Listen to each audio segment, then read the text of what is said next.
Good afternoon. Welcome to the weekly livestock market update on Brownfield. I'm anchor reporter Megan Grebner with us as always to talk all things markets. University of Missouri, Scott Brown. Good afternoon, Scott. Good afternoon, Megan. Happy Friday the 13th to you. No superstition here, so we'll get right into it. How about that?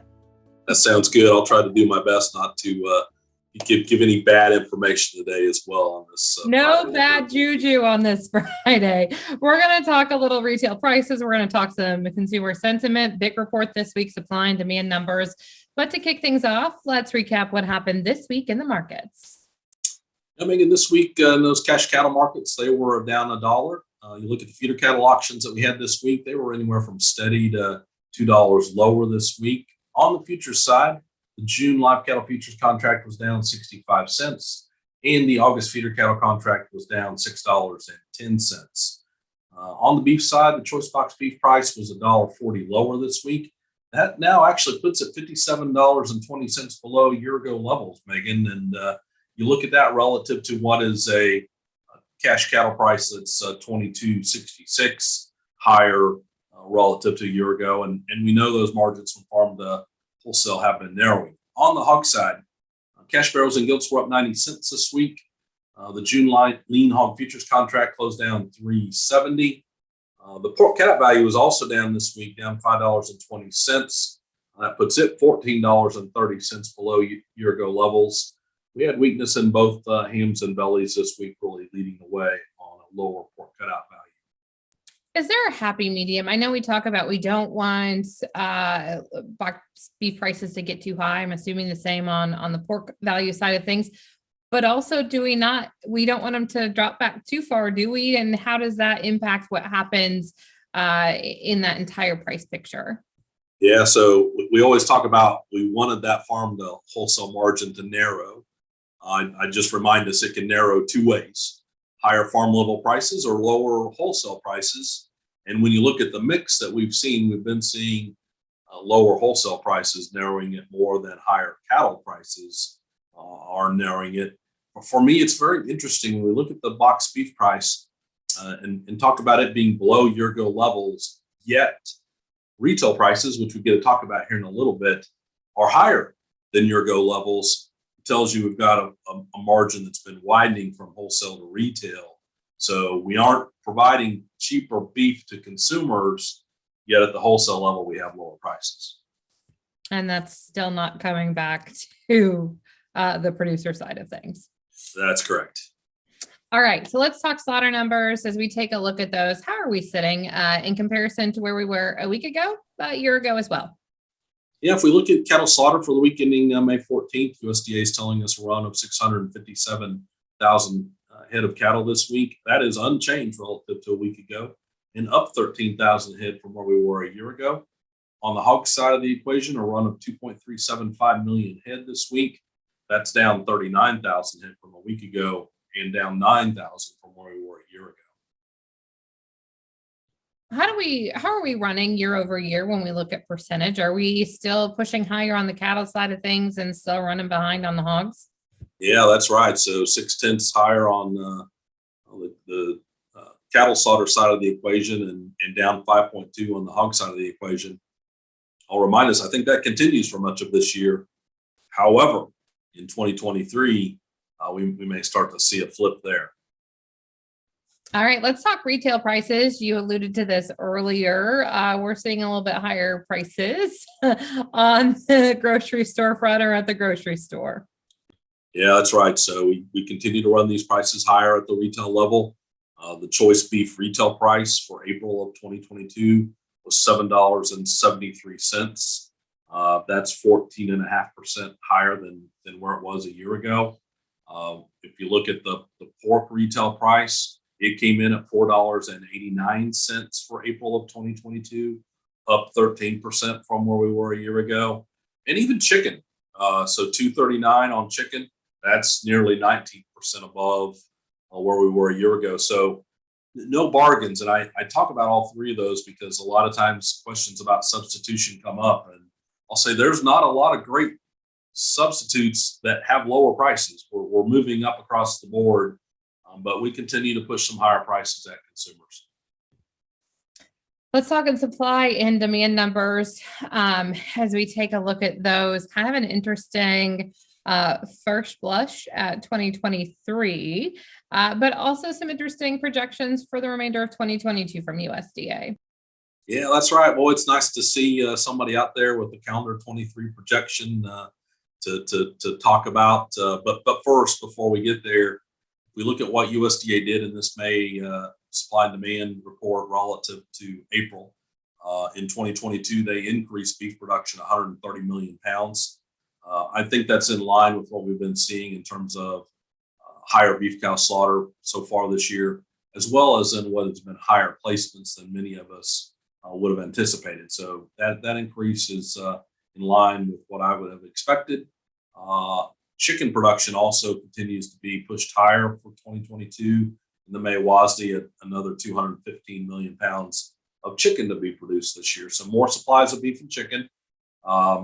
If you look at prices, chicken prices, USDA raised them by $7 this month relative to April for 2022, and turkey prices $5.60. I think there we're seeing some effects of avian influenza that's kept those prices being pushed higher here for 2022. For 23, first thing that catches my eye out of USDA's report is a nearly 7% decline in beef production forecast for 2023. I say that happens if we get beef cow slaughter slowing down, which we can't slaughter cows forever.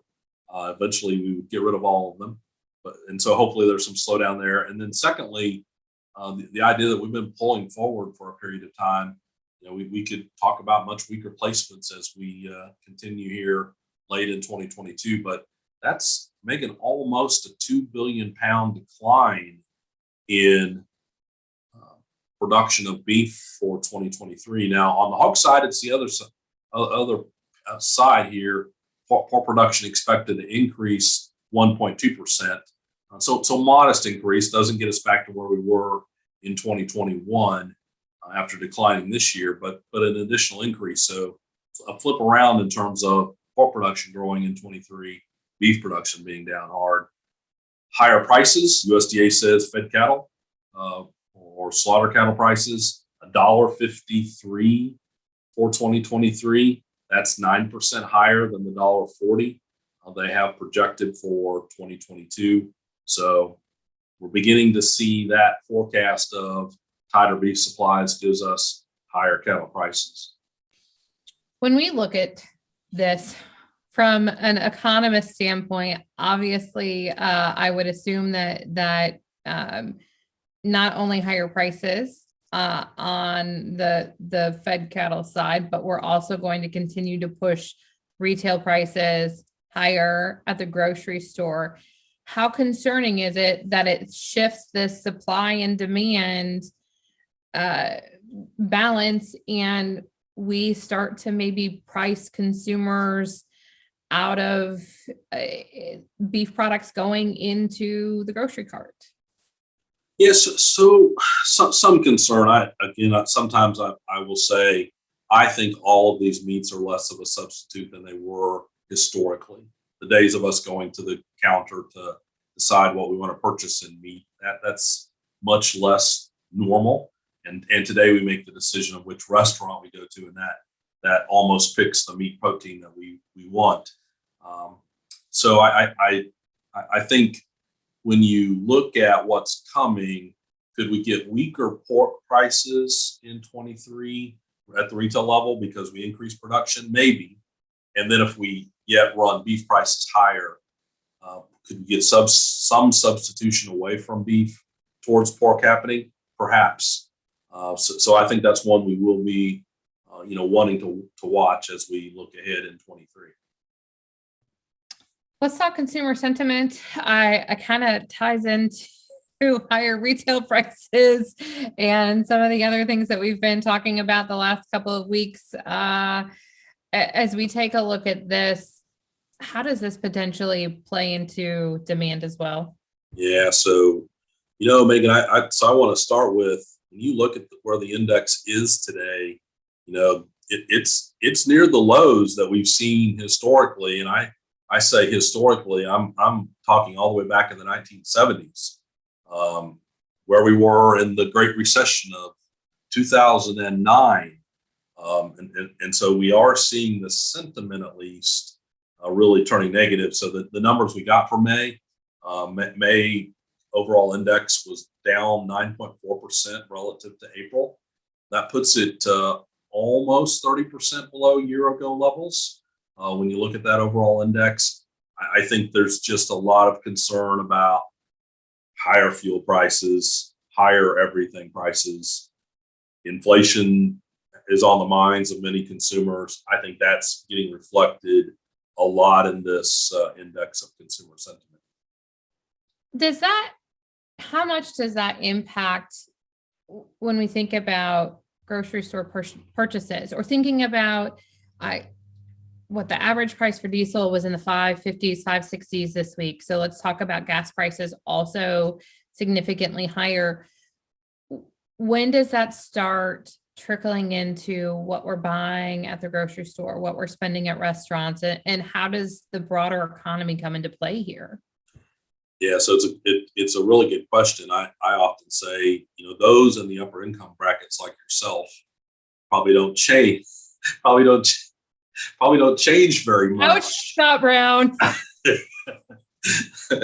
Probably don't change very much your behavior, even in these higher prices. You may voice your displeasure with paying $5.50 for diesel fuel or whatever for higher meat prices, but likely you continue to make those purchases. Those folks that are in the lower income brackets are the ones that are making tougher decisions. Not enough dollars in income coming in to continue to purchase the same bundle that they would have. And those trade-offs, I think, are much more important of, do I put gas in the car? Do I buy down my meat protein? I don't know that we have a good sense of that yet, but that's the group that I think this matters the most for. I think, and I know as we're wrapping up today, I think it's a really interesting conversation to have now too, as we start having conversations about shaping the 2023 Farm Bill and how will SNAP, WIC, those types of programs come into play in an economy that we're in now. And they're already such a big part of that discussion. Yeah. So I think it is important for us to have the discussion. I'll keep saying, if you look at what we're doing, we're pushing the ends of these distributions of income levels further and further out. And there are ramifications of doing that are worth discussing, as we think about the next Farm Bill. It will be interesting to see those conversations as they continue to play out. We had the first one on the Senate side, field hearing. I know Senator Bozeman has another one planned, maybe not scheduled yet. So I'm sure that's going to be a large part of conversations in the coming weeks and months ahead of Farm Bill discussions. Yeah, absolutely. And you put that on top of all the volatility we face today. So this all becomes the idea of what's an appropriate safety net, right?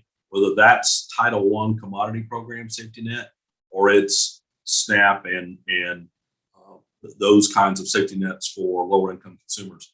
All of that's going to get, I think, debated much more heavily than maybe we have for a while, just given all the volatility that we just have in the marketplace today across the board. Plenty for us to talk about over the next year. So, Scott, as we take a look at next week, what reports do we have?